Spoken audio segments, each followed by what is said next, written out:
Day 113. It was a windy night last night. Tent got blown around a little bit, but held its own. Pretty cool morning. Not too cold though. I still got the shorts on. And tricky climb ahead. So time to pack up, have some breakfast, and get on our way. I'll be with Luke today. He's still fast asleep. And we hopefully head off just after 7 o'clock. Just started the walk for the day. And there's Lake Ohau, Alpine Village, which was actually destroyed by fire approximately 2 years ago. I think there were 48 houses damaged out of just 70 odd, and it was caused by an electrical fault in a power pole, which just devastated the community. But it looks as though it's rebuilt really well since. Many of them are holiday homes, and a lot of people weren't there at the time. And I think the Twizel Fire Brigade were here really promptly, but just couldn't save many of the houses. Fortunately, no lives were lost. So day 113 starts now. It's after 7:30 when we started. No panic, no rush. Elevation climb coming up soonish, and it's not going to be an easy day, but we'll just take it as it comes. Started a bit of a climb now, and got a slightly better view of Lake Ohau. That's where we're heading.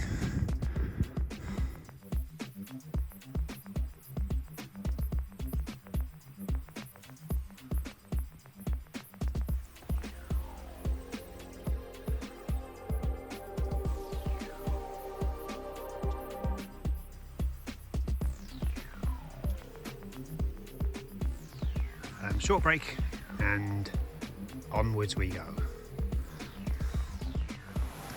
Perhaps I'm a little late for that, only just. Let's see.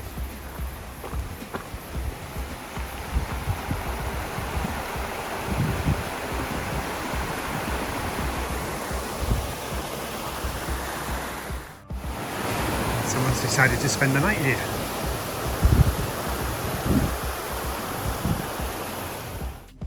Through a forest now, and moderately steep, bouldery and stony, but a reasonably well formed path. And we're just coming now to the tree line. Just had a little break, little snack. On we go. Let's go, Luke. Second field of boulders negotiated. Weren't too bad actually. Quite a short little journey, and back into the forest again. Now off the tree line.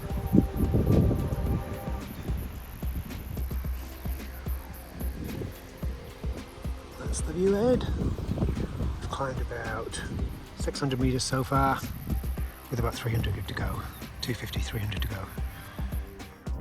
Nice little view there of the, I think that's Lake Ohau village, and we've come a long way from the tree line now. We're up to about 1300 metres and 150 to go. So we're really doing well today. Getting a bit chilly up here, but working hard enough not to have to put the jacket on. Nice pathway up. Moderately steep, but yeah, onwards we go. Almost made it to the top now. Definitely getting cooler. There's the end result. Keep on going. The squeeze slopes to negotiate. I think we've just caught sight of another couple of northbounders coming, just a couple of no-bows. Might stop and have a chat with them. Stopped for lunch around about 14 kilometres in, and we're about 14 kilometres to the river, the East Araroa River, or maybe just called the Araroa River actually. There might be two different ones, I'm not really sure. It's been really slow going today, obviously with the climb, but coming down's been really tough as well. So they're definitely not going any further than the river, and I think we have to camp this side of the river because the other side is private land and you're not allowed to camp on it, which means that first thing tomorrow morning it's wet feet. But hey, that's life. So it's around about 1:45. We've done about 14k. As I say, it's been very slow going.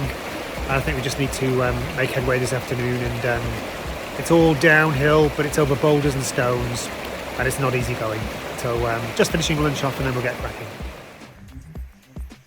Just stopped for a short break after lunch. Did about 4k's in an hour there, just over an hour, and the track has become a little bit more formed, a little bit easier. interspersed with a bit of scree and a little bit of boulders, but definitely easier going, especially with it being a very gradual downhill, which is always preferable. Making good progress. We're still probably a good 10, 11, maybe even 12 k's short of where we want to camp tonight, so we just need to keep going. It's sort of 2 o'clock-ish, and it's probably going to be a later than average finish, but certainly within daylight hours. Nice easy 4-wheel drive track we've been on for the last half hour or so, and now we dip down and try and cross the Araroa River.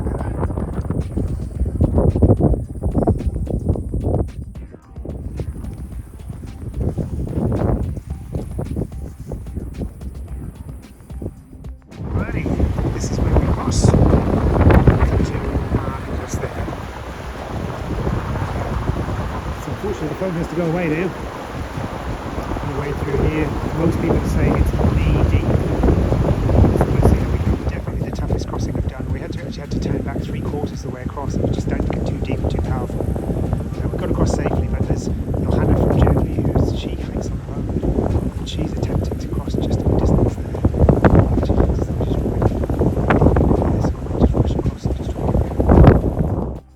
Johanna turned out to be perfectly safe crossing the river.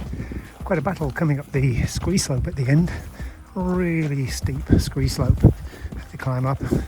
Fairly safe though, but you just didn't want to slide back too much because it just meant extra work. We're now joined a 4-wheel drive track, and we're heading towards a stream to see if there's any good camping spots there, or even make the decision to even push on and see if we can make a private hut in about 8 kilometres from here. But time's pushing on. It's gone 6:30, 6:45-ish. Need to make some decisions soon.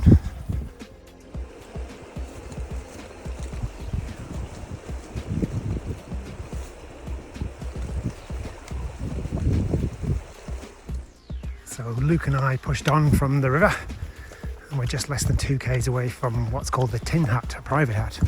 No idea if there's any bunks for the night. Just too bad if there isn't. We'll just have to sleep on the floor if there's room.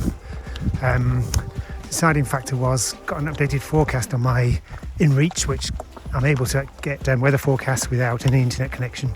Quite clever really. And it said there was gale force winds, and there's just been no protection in terms of camping by the river where we'd intended to camp. Can't camp around here because it's private land. So that was the deciding factor in our decision to push on. But it's getting late. It's 8:45. Been on the road for 13 hours, and it's going to be a 39-40 k day today, including that big elevation.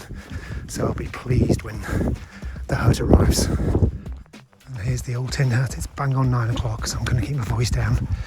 It's probably a little bit late to be arriving. There might be a few people who've already gone to bed, so I'm going to try and be as quiet as I can. There's no tents around, which is a really good sign. So hopefully there's room in there for Luke and myself.